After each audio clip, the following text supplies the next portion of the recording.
My guest at this time is Todd Nettleton. He is host of Voice of the Martyrs Radio. Voice of the Martyrs serves persecuted Christians around the world. For the past 30 years, few dictators have oppressed believers more than Sudan's Omar al-Bashir. But Bashir is now out of power following a military coup. So what is his legacy? What comes next in Sudan? And how are believers there faring? And Todd, thanks so much for being with us.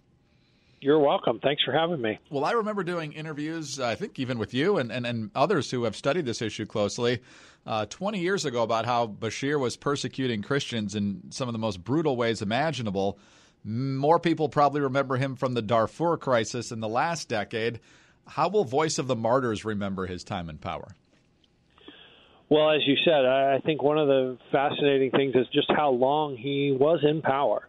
I've been at Voice of the Martyrs for 21 years, and that whole time, Omar al-Bashir has been in charge in Sudan. Omar al-Bashir has been making life difficult for Christians in Sudan. And so to see this change, which really came about rather swiftly. I mean, we started to see protests in December, and now here it is April, and he's gone.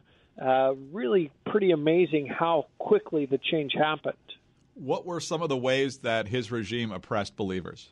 Bashir's regime wanted all of the people in Sudan to be Muslims. And so one of the changes that happened is the peace agreement in 2011 that led to the formation of South Sudan, a separate country, completely separate country, when South Sudan, which has the majority of the Christian people from the former United Sudan, when South Sudan split off, Omar al-Bashir saw that as an opportunity to make Sudan even more Islamic and spoke publicly about, basically now that we're rid of South Sudan and the Christians who live there, we can really follow Allah, we can really follow Sharia law.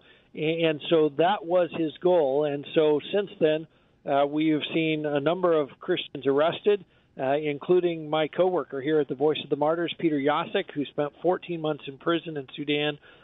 We have also seen churches confiscated by the government. We've seen churches torn down or destroyed or bulldozed after the government said, well, you don't actually have the zoning permission that you need to have a church here, so we're going to have to come in and destroy your building. That's been a regular occurrence under Omar al-Bashir in Sudan. What do you expect next? A lot of news reports say the military is not quite sure what they're about to do to replace the Bashir regime. What are you hearing and what are you praying for? This is the million-dollar question is what will come next? And I was talking to one of my coworkers who oversees our work in Africa just this morning about Sudan, and one of the things he pointed to was the experience of the Arab Spring in Egypt. And he said, Mubarak was forced out of power, everyone celebrated, and then what they ended up with was the Muslim Brotherhood took power. It was actually not an improvement. And so that's why we need to watch closely what happens in Sudan. The military has said we're going to take as much as 2 years to transition to a civilian government. I saw today that the African Union has said, no, you need to do that in 15 days, not 2 years, but 2 weeks. So there is a lot of maneuvering. There's a lot of jockeying for position that's happening. And one of the things to remember is most of the men who are in power in the military are the same men who stood shoulder to shoulder with Bashir over the last 30 years. So the short term, probably we won't see dramatic change. But when and if that transition to civilian rule happens, that could be very significant. Talk a little bit about South Sudan, because obviously that's been a significant development over the past couple of decades in that part of Africa. And there was, at the time that the separation happened, great hope that there would be better conditions there for believers and just things would be better overall as a result of being separated from the Bashir regime.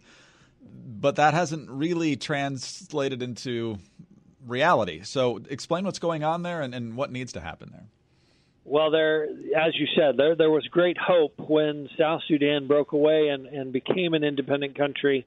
There was great hope. This is great. This is democracy. There will be religious freedom. Like I say, hope was awesome.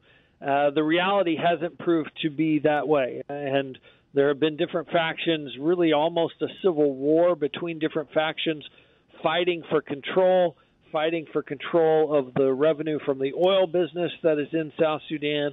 And so what was a lot of hope for a stable democracy, a place where religious freedom was honored, that hasn't really panned out yet. There's still a lot of work to be done to make that hope into reality.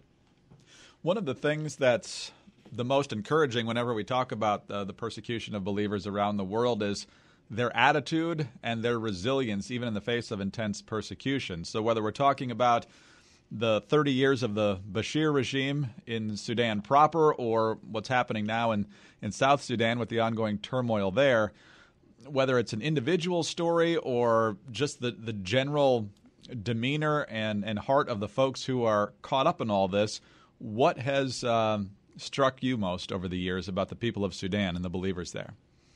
Well, the amazing resiliency of the people and the amazing faithfulness of God. I remember I did an interview for our Voice of the Martyrs radio podcast with a pastor named Hassan, who was imprisoned in Sudan alongside my coworker Peter Yasik, and he said many of the nights in prison he would have to sleep on the floor, and so it was very uncomfortable. But he said he would lay on the floor and just he would cry, he would weep tears, and I, thinking I'm being sympathetic, kind of said, because you missed your family, or because you were so uncomfortable, or why did you cry? And he said, no, it was tears of joy because the Lord was so close to me. The Lord was so faithful. I could feel his presence in such a personal way that all I could do was weep tears of joy at the presence of God. That's the resiliency of the Sudanese people. That's the faithfulness of God. And that's why a regime, even one as evil as Omar al-Bashir's regime, cannot stop the church. They cannot stop the work of God in Sudan or in any other country. Talk about the peace that passes understanding. That's a great testimony of it right there. There's so much going on in Africa, Todd, that we don't have time to get to. We know that there's ongoing persecution that's ramping up in Nigeria and other parts of Africa. The church is perhaps doing better there than anywhere else in the world. So how do you encourage folks to pray for the region? I think we need to pray for our brothers and sisters there, for God's protection over them, but also for their boldness and encouragement. When you think about, the kind of persecution that they are often facing, it would be easy to grow discouraged. It would be easy to grow disheartened. But we pray that they will stay encouraged, and we pray that they will always keep an eye out to be a witness for Christ, and sometimes that's even a witness to the people who are persecuting them. But that's one of the amazing things that God can do. He can empower persecuted believers to share his love with their persecutors. Todd, it's an amazing story, and it's a pretty good chance we'll be back in touch with you soon as we try to see what exactly does come next in Sudan. Thanks very much for your time today. We appreciate it.